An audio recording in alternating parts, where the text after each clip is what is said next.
Congress party 2 సంవత్సరాల నుంచి ఉచిత కరెంటు, సన్నబియ్యం, ఫ్రీ బస్సు, రేషన్ కార్డులు. గత ప్రభుత్వం కంటే ఈ ప్రభుత్వంలో 2 సంవత్సరాల్లో ఈ ప్రభుత్వంలో పేదలకి ఇందిరమ్మ ఇళ్ళు అయితే, సన్నబియ్యం అయితే, ఫ్రీ కరెంట్ అయితే, ఉచిత బస్సు అయితే, మహిళలకు డ్వాక్రాలో వడ్డీ రాయితీ అయితే, ఏదైతే మాకు ఈ 2 సంవత్సరాల్లో మంచిగా పనులు అయ్యాయి.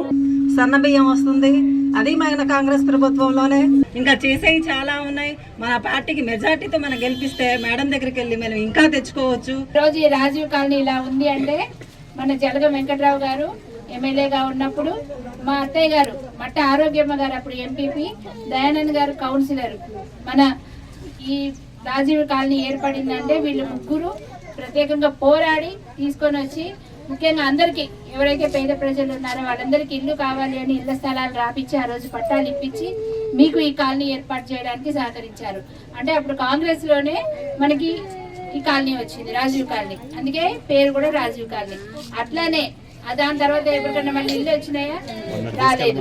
మళ్ళీ కూడా ఇప్పుడు మన కాంగ్రెస్ వచ్చిన తర్వాతే, మన ఇందిరమ్మ రాజ్యం వచ్చిన తర్వాతే మళ్ళీ ఇప్పుడు ఇల్లు ఇవ్వడం జరుగుతుంది.